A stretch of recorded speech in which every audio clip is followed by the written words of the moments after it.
Welcome to today's episode of the ABCs of ERP and Beyond. And today we'll be discussing the 5 pain points faced by the distribution industry and how these challenges can impact businesses' growth and profitability. That will include everything from inventory management issues to the lack of supply chain visibility, managing multiple systems, and we'll explore the problems and what can be done to solve them. So join us as we dive into some of these and uncover some solutions for success in the distribution industry and what role the ERP plays in solving some of the problems. So without further ado, Narav Shah, welcome back, episode 4. Episode 4, and we're here. I'm excited to be here, Peter. We have a great topic today. Just came back from the annual Acumatica Summit. Learned a ton about the direction Acumatica is going, um, what they're doing with the product, new functionality that's coming out. Was able to talk with some of the executives there. Being an Acumatica partner, it's important for us to go there to understand the roadmap, see what other partners are doing, and how we could better serve customers at the end of the day, essentially. So it was a lot of fun. It took place in Vegas. This is the one time where whatever happens in Vegas comes out of Vegas. Unlike unlike most times, what happens in Vegas stays in Vegas. So I'm excited to kind of share maybe a few things that came out of the Acumatica Summit. They're changing their customer bill of rights, slight changes in pricing there, and also some UI or personalization options that they have now, where users could have user defined fields. They could take fields off of their screen that they want to make it really dynamic from that standpoint. Some real nice function technology backend changes that they're doing that's going to have a positive impact to users that implement Acumatica. So had a great experience out there. It was our first summit there. It was packed. I think they had about like 3,000 people that attended. Wow. And as I was talking to people there, they were saying just even as little as 6 years ago, there was only like maybe I want to say 600 people, and they've grown to 3,000. Like, it's incredible the growth that Acumatica has seen. It kind of makes sense. They do have a deep solution. Acumatica and Business Central all in the same space essentially. So it was a great turnout, and I saw some people from the Business Central world, the Microsoft world, also in the Acumatica world. It's just natural, right? It's a small community, so you do see a lot of the same people. It was hosted at the Wynn Hotel in Las Vegas. I didn't gamble much, gambled a little bit. I'm not a big gambling guy. My wife was with me, so she won like $2. I told her, all right, let's just take this and leave. We have come on top. We are Yeah. not going to lose any money. Yeah, Um, exactly. so, The so that house was always wins good. The, eventually. the house always wins. Although the placement was so interesting. Like, you get out of the resort elevators, you basically bump right into the craps table, and then there's a blackjack table. It's like you're tempted to just say, you know what, let me go put down $25. Didn't do that. Just turned left, went to the next hall, and had the long journey to our Acumatica conference centers and rooms that we have at the Wynn. But Wynn's a big hotel. I didn't realize it. It's massive. I was probably clocking like close to 7 or 8 thousand steps a day. And that's just going from my hotel room to the conference rooms and back to my hotel room. It's massive. How long was um, the how long was the summit then? the Was it summit a was couple of from days? Sunday the 20, January 29th to February what's today, the 4th, so the 2nd, February 2nd. Oh, So okay. the first 3 days were actually the summit where they kind of did keynote speaking. You did a lot of networking, saw different ISVs and what they call the marketplace there. That was really nice. So first 3 days was that, learning from the executives and what they're doing with the product. And then the last 2 days was more just training. So if anybody wanted development training, anybody wanted training in account management or account project accounting, or advanced financials or manufacturing, then you could get those specific trainings the last 2 days essentially at Summit by Acumatica trainers, and then it officially ended. All the training was done Thursday evening, basically coming out of Vegas. So There, some of the UI features you said, when would these start to be rolled out? Obviously they're showcasing them now, so when can users start yeah. seeing this? So right now they're in 2022 R2. These new features, new functionality is going to be rolled out in what called 2023 R1.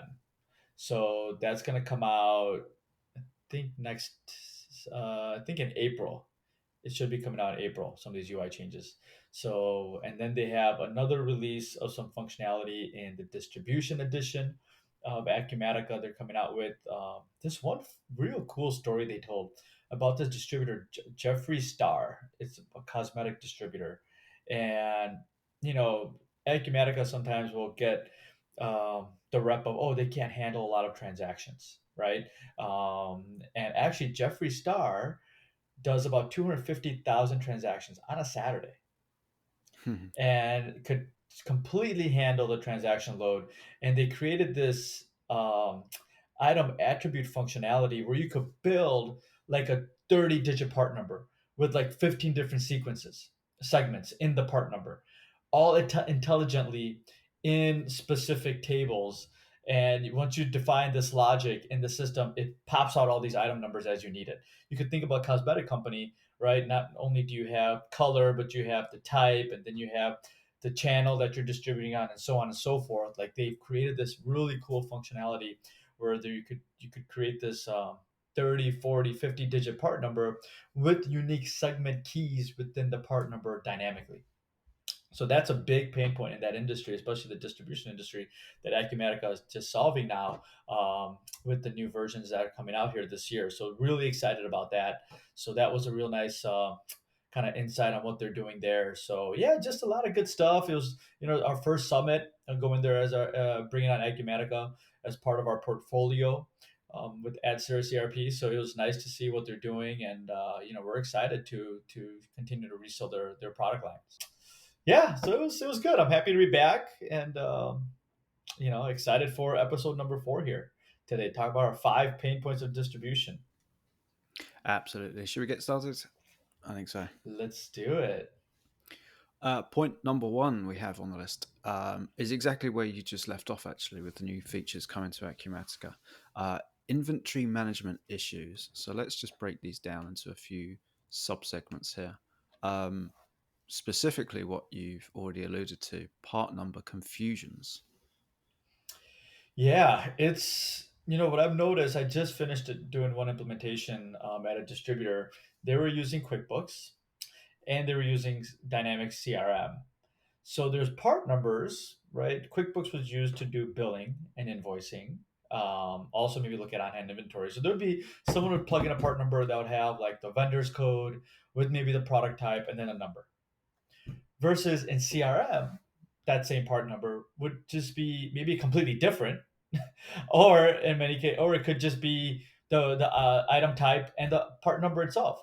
So when you're talking about part number, there was no cohesivity, right? There was no continuity internally. Like someone would be referencing a part number, they'll say, "Oh, this is the part number in CRM, not QuickBooks," right? Or a part number in QuickBooks, not CRM. When it came time for them to migrate off of these systems, and they came onto, in this particular case was Business Central, they had to go through a big exercise of consolidation or fixing those part numbers or identifying what part numbers they're going to use moving forward. So that was a huge undertaking because some items, it could be this physically the same item on the warehouse floor, but they had 2 part numbers for it, and they had quantities under each part number. And they had to kind of clean that all up, right? And imagine a customer's calling in for one part number, and you don't have full inventory visibility of that part number, because that same part number physically, that same item could be another part number, and you may have more of that available, and now you're left not delivering that item to that customer because you're confused on what part numbers to use. It's a bigger administrative issue as well, because now you're searching for multiple part numbers when a customer is calling to say, well, how much inventory do I really have of this? So I've noticed that where if you're not on a single system, you're not on an ERP system or a business solution that's going to track inventory from sales to invoicing, right? Everyone's in a single under one roof, if you will. It becomes very difficult, and I think that creates a lot of downtime that creates a lot of double, triple work, right? For people, and ultimately the customer gets impacted with this because you're late delivering, you don't know what you have in inventory, right? And you just become a little bit less reliable if you can't just a customer can't call you and say how much of this do you have on hand, and you give them one number and then you call them back and give them another number later on, right? You just don't show that reliability. So that I think is a huge issue for distributors is their inventory management issues when they're working off of these multiple systems and they don't have an ERP system. I think that also gets compounded with if you've got multiple locations as well.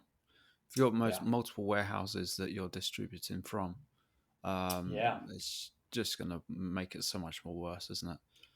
absolutely, absolutely, for sure. I can't even imagine the the double and triple work that happens when you have multiple locations as well, with inaccurate part numbers.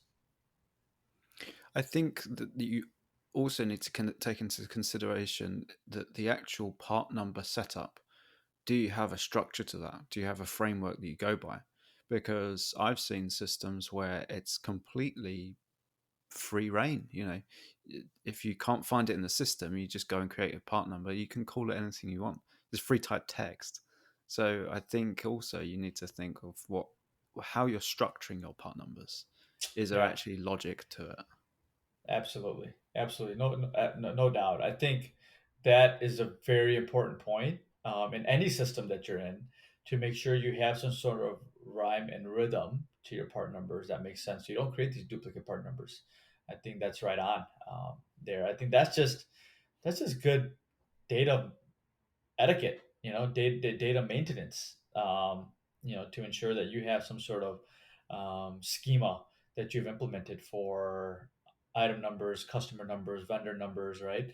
Things that are important in terms of as primary keys in your ERP system, that it makes sense. Anyone could, anyone could walk in, but yeah, this I know exactly what this particular sequence means to me. And of course, it also is even more important with serialized items. So the tracking of serialized items as well comes into play here. So it's really Yeah, important to have exactly. that schema. If you have inventory and multiple item numbers, right? Same item, multiple item numbers electronically, and you have serialized items, you just don't get that view, right? You don't get that proper understanding of, do you need to buy more? Do you need to you know d- can the customer take on additional quantities? But it's really useful in CSRs when they're putting in the sales order. Say, hey, Mr. Customer, yeah, you want three, but if you order five and we have five in stock, you can get a better deal, right? You can have these conversations when you know and could rely on your inventory counts, your serial counts, um, and turn inventory faster, right? Obviously, the goal is always for a distributor is buy, if you could buy more because of economies of scale at a lower price, sell more, right, on the sales side, right? It's better that way. I think you'll be more reliable to your customer. Ultimately, that's what it's all about: is being more reliable to your customer, um, and providing them, with the product when they need it, when they need it.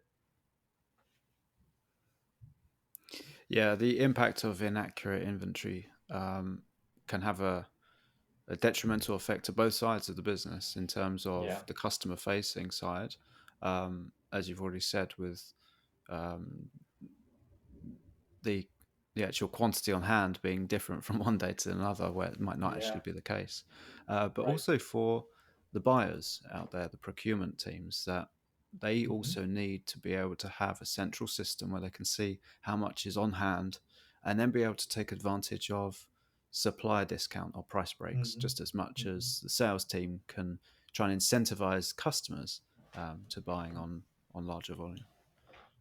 Absolutely, absolutely. That's I think top of my list is definitely inventory. Right, inventory holds the most value on your books generally, and if that's inaccurate, right, financially, you're on shaky grounds.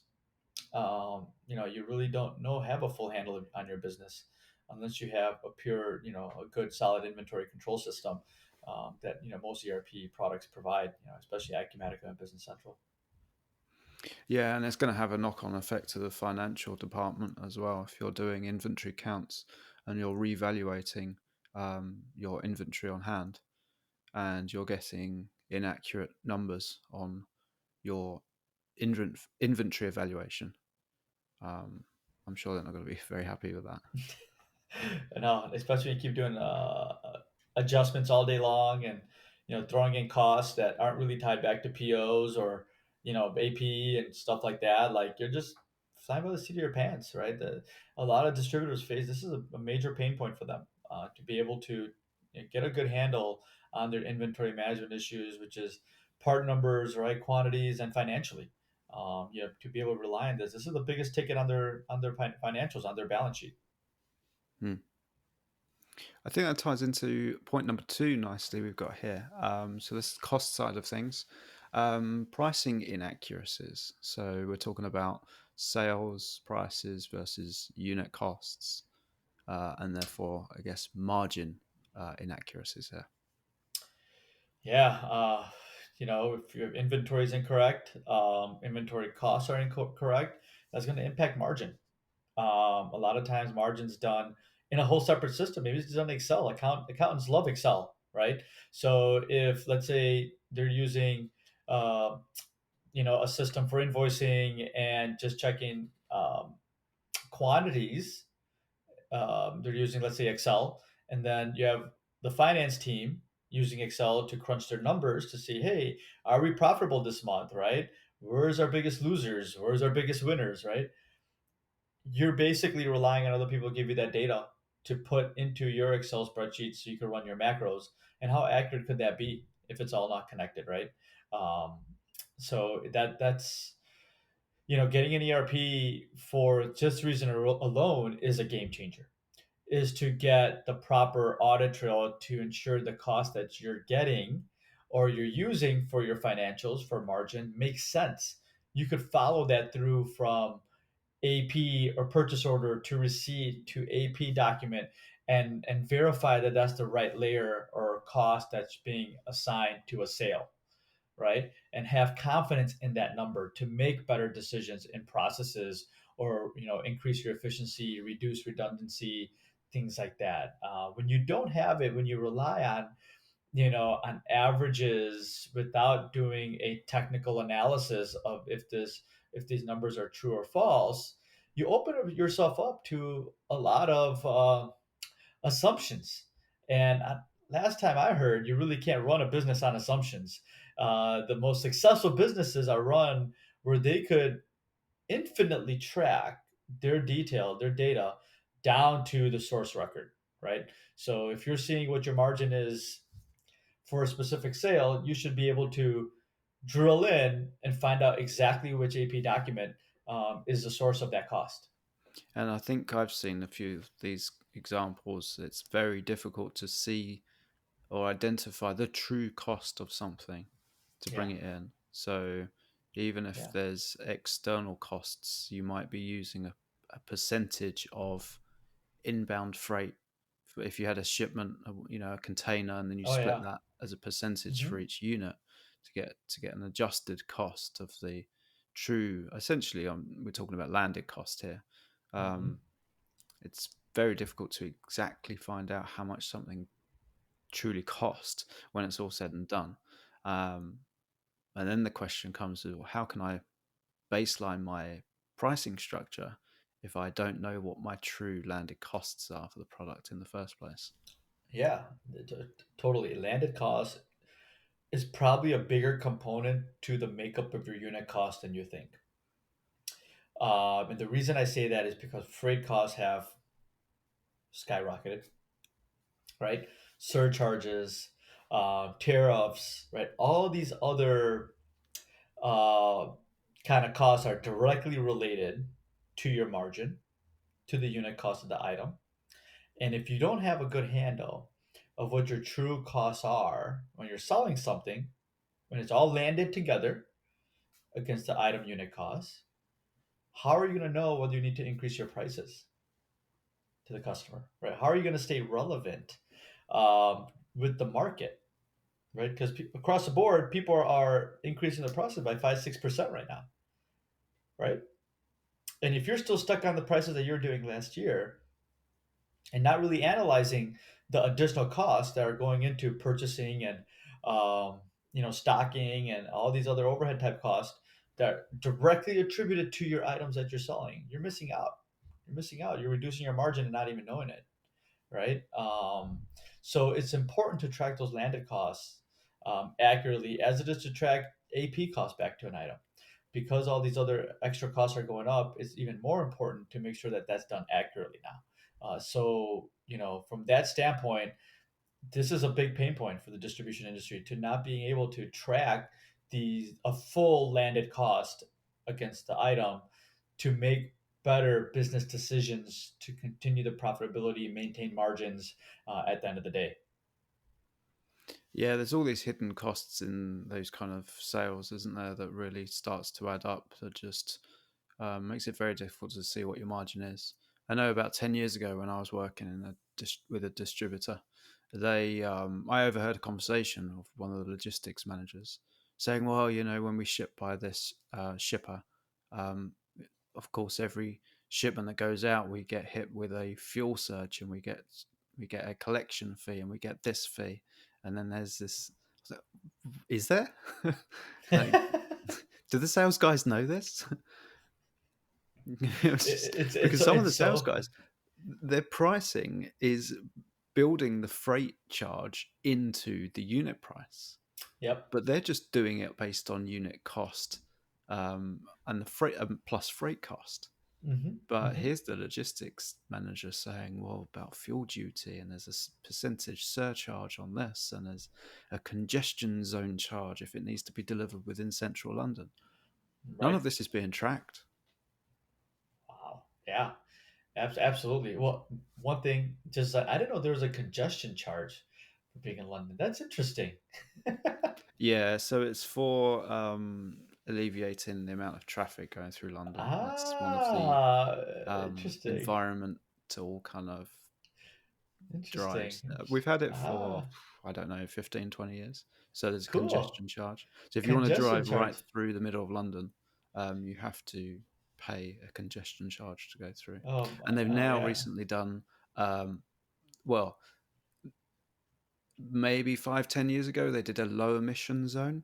So you weren't allowed to drive through there if you had a car that's over a certain age, because it would be producing too much emissions. And they've now done an ultra low emission zone, which Oh is like wow. only new cars that don't produce a lot of uh, you know carbon monoxide or whatever it happens to be. It's just not allowed in there, and if you're in there, you get fined. So Wow. it's So basically, my car would not be allowed in central London.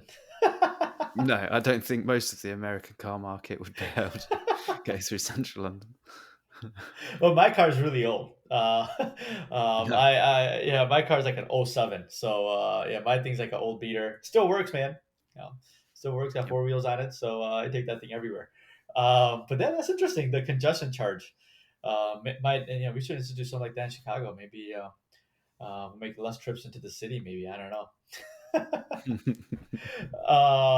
But yeah, you're right. I mean, it's those charges, right? And it's funny you bring up that story that you did, and those examples were perfect because I just working with the client, and the client had the aha moment because we just implemented their ERP system. He's like, I could really actually track my costs and add additional cost that is necessary, that's true to the product, to stocking and warehousing the product and receiving the product. I'm like, yeah, you could do that using this landed cost functionality. And then he's like, well, that means I pay my salespeople less money because the unit costs are higher. Well, I'm like, whatever you do with your salespeople is really your business. But Yeah. I mean, it's yeah, you could track unit cost, add landed cost to there, so their commissionable cost actually goes up. But at the same time, now you know that you should really go to your customers and say, hey, we need to increase our costs because our cost of doing business has increased at the end of the day, right? So you should be able to increase your price to your customers because of that. But it was funny to see when he realized, oh wow, with the system now, I could actually link back additional costs to my items because it is true in part of the unit cost of the item that we're selling. And what impact does it have to our sales per people and their commissions and stuff? So I thought that was fantastic, and they're going to implement that. But yeah, I think distributors that aren't doing that right now need to be doing that, and an easy way to do that is through a fully integrated ERP system. Yeah, it's just adds to being driven by the data or being led by Yeah, the data. So yeah, the more that is accurate and the more robust and true to what is really happening in a yeah, company, the better. yeah. Agreed. Totally, totally. So sticking with the inbound outbound, especially for distribution industry, big part of that is supply chain. So I guess our third point is perfect here is the lack of visibility within supply chains. So I guess we kind of covered point one here of the inbound freight and outbound freight. So that works in terms of the costs. But there's other issues within supply chain in terms of managing multiple suppliers that is going to need a lot of work if you can't track those suppliers. The lead time of those suppliers of getting material in time to maybe even move on to a third party supplier for some rework before it's actually a sellable product. So it's that whole supply chain visibility that is crucial. And I'm not surprised this has made it on our list because Hmm. it's a pain point. As soon as something goes wrong, or there's a difficulty in there, it's going to be a massive pain point because it's Hmm. so reliant on having a robust supply chain for a distributor. Yeah, and there's so the ERP can be extended as far as you want into your supply chain. It really can, right? Excel cannot be.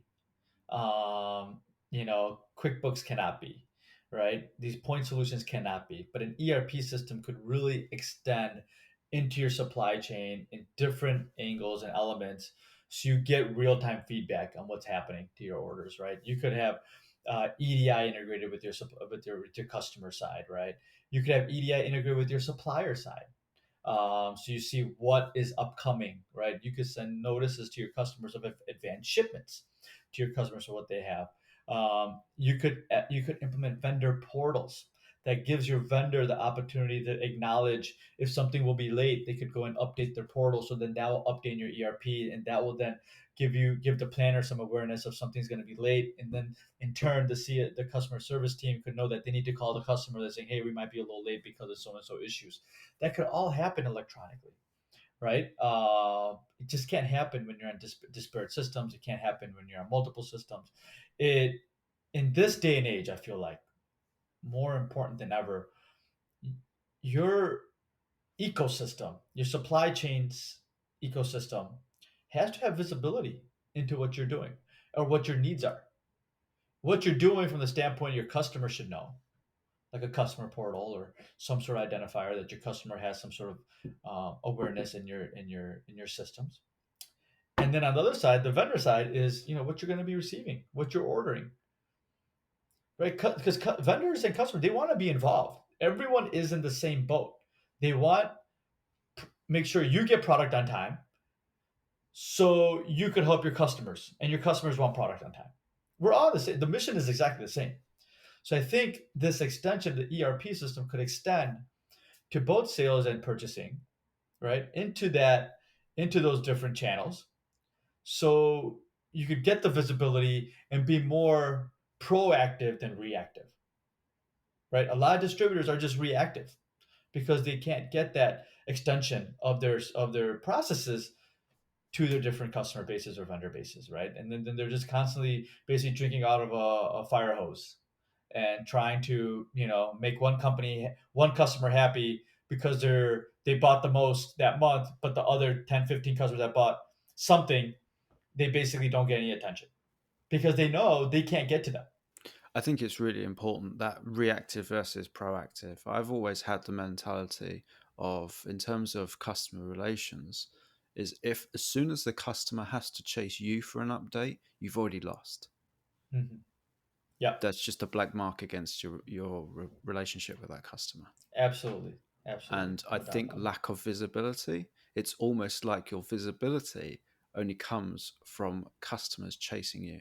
Go, oh yeah, we are late on that order. Let me go and find out what's going on.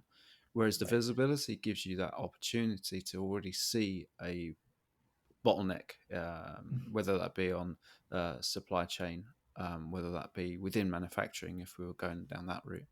Mhm. And it gives you that opportunity to get in front of that customer and give them that call and say, look, I know we were planning on getting this to you in the next 3 days or next week. It's not going to happen. It looks like it's been pushed back by a few days. This is the reason. Here's some alternatives. Again, going back to pain point number one, if you've got good inventory management, maybe you've got alternative products you could offer.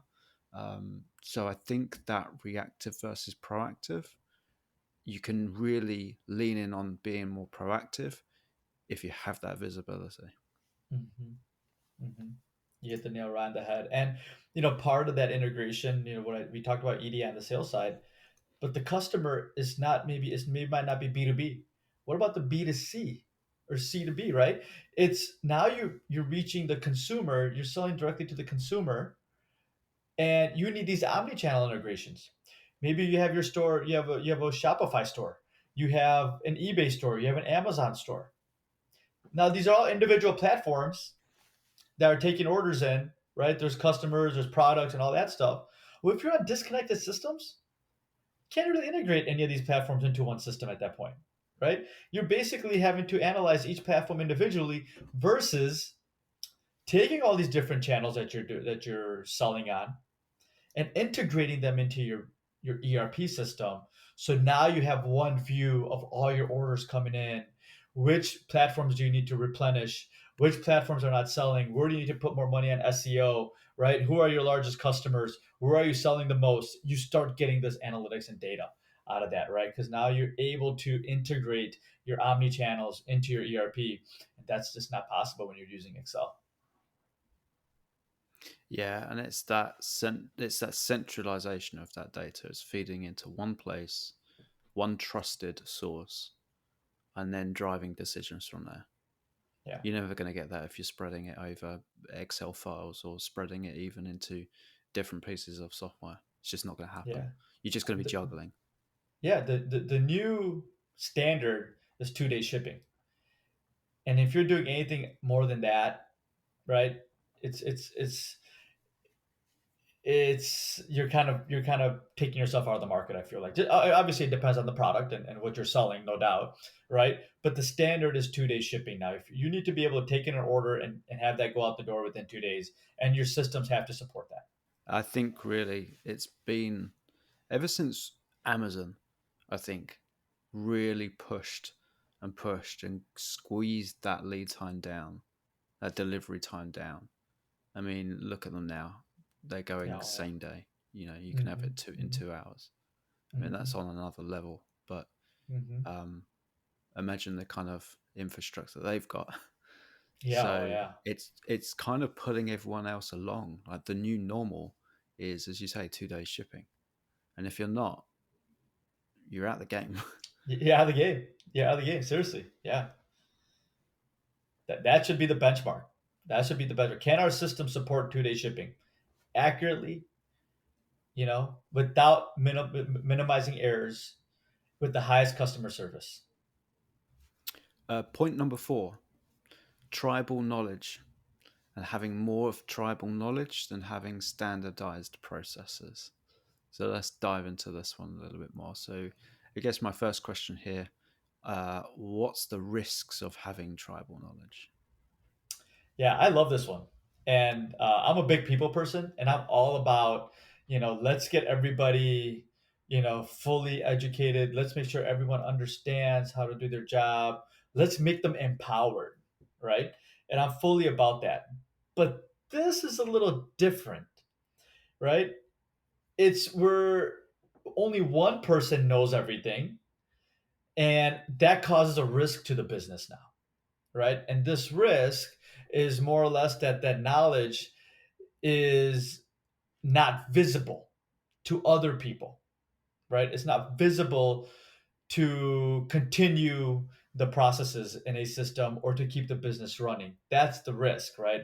I think empowering people where they take control of their responsibilities and their departments is absolutely necessary, right? You need leaders, and we want leaders like that in different departments. But those efficient processes and those efficient that information that's in someone's head needs to be in a system that other people could see as well, and question or go with that data essentially, right? And the risks here is the user leaves, walks out the door, bye, right? They walk out the door and they all of that information just went with them. Now you're stuck at what does this person do?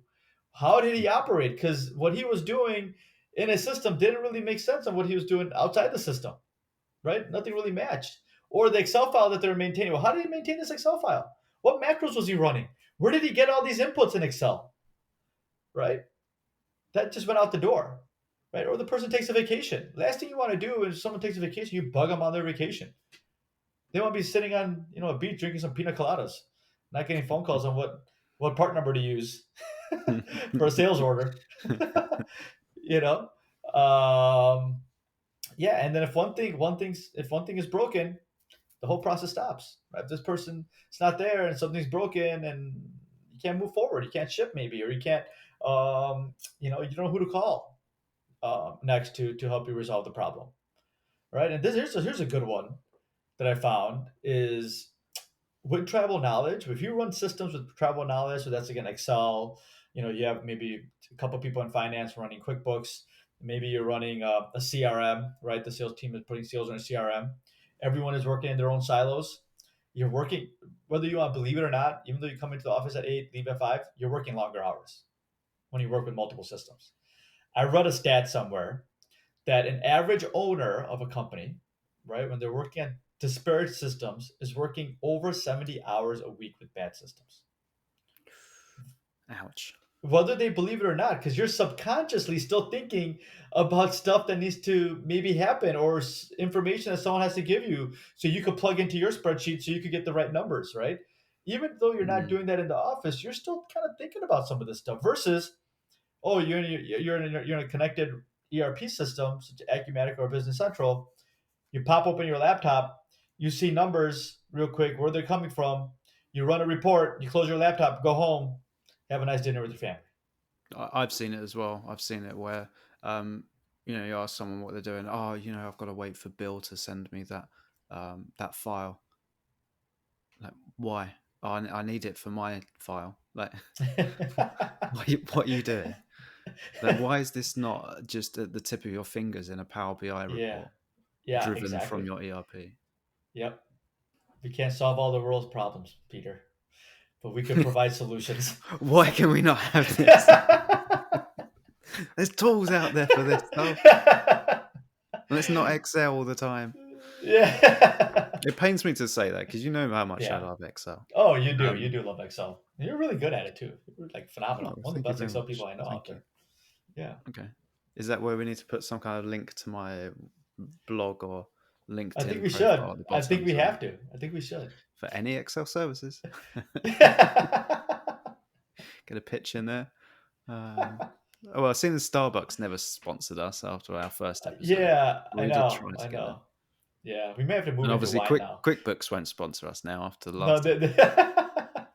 no, they won't. They won't. But I hear the wine industry is kind of open for sponsorship. So I think we'll have a couple glasses of wine and Yeah, I'm up we'll. for that.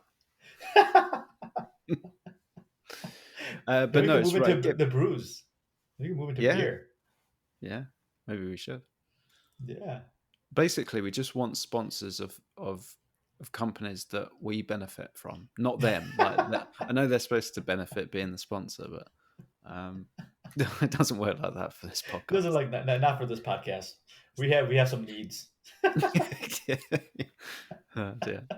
Talking about wine, bottlenecks that are Mm, driven by tribal knowledge.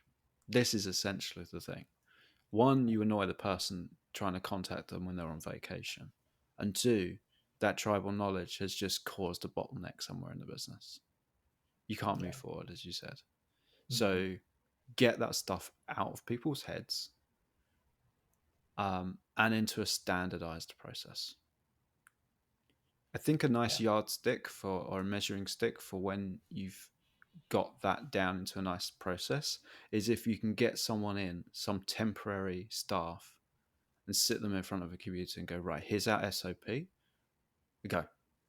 And it's Hmm. so easy and so obvious that that process can be followed by anyone. It doesn't have to be someone that's been with the company for at least 2 or 3 years to Right. understand all the exceptions to the rule. Right. Right. Absolutely. That is best case. That is where you want to be to be able to scale, um, and be more. And I think I said this in our last podcast is be more um, be more on the business than in the business, right? Instead of running paper around or running Excel files around in the business, you're more on the business because now you can see the business in a more broader scale. Make sure you're more confident in the numbers and make better decisions to bring on different product lines.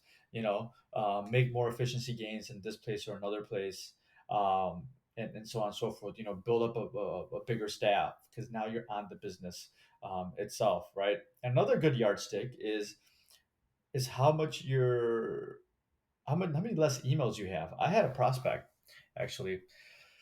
She was telling me she had to respond to 300 emails a day. They're on nine different systems. Project manufacturer. Okay. Yeah, and she was pulling her hair out. And to I don't know if anyone could be productive answering 300 emails a day. No. A lot of that, yeah, a lot of that's in your ERP. Have a nice BI tool, run reports, right? Let operations do their work in the ERP systems, extract that data into visual cues, visual dashboards, right? That's how you make decisions, right? That's essentially, you know, where you're going to get the most efficiency gains. You don't need to send Excel files. You don't need to send what was our unit cost for this item, for this shipment. Now you're sending 5 emails back and forth. No, I don't think that was accurate. Did you include the freight cost? Oh no, I forgot. Oh, here's a new unit cost. Wait, did you include the invoice that came for the? Oh yeah, no, I didn't. Here's another email. Right, that is not efficient at all, right? Have a good process out of the gate, right?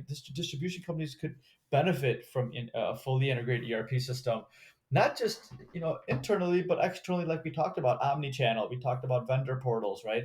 You could connect your full supply chain and really have your business hum with the right solution in place. Do you know where most of those emails were being driven from? It sounds like they were probably internal ones then. Internal, they're internal. Hmm. Hmm. And this is the thing, it's like I'm sure that she could be doing a lot more valuable things, not only for her own self and her own development, but for the business as well. Because Yeah, if you're sending that many, you're obviously got some kind of value, probably a lot of tribal knowledge. Everyone else is relying on that tribal knowledge.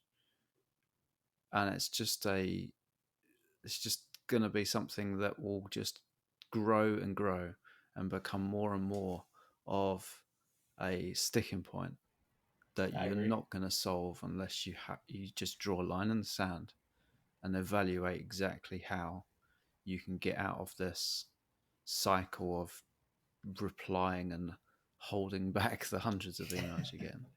Like you need to Yeah, just draw a line in the sand. yeah, and I tell you, that lady's probably working like 80, 90 hours a week because she has to respond to emails for 8 hours and then probably do some work in another 8 hours, Yeah, then which actually is do her job. Yeah, yeah. then do her job. So yeah, I mean, these are just the five pain points I think that we, think are probably the ones that easiest to solve with an ERP system, right? There's probably others out there for sure.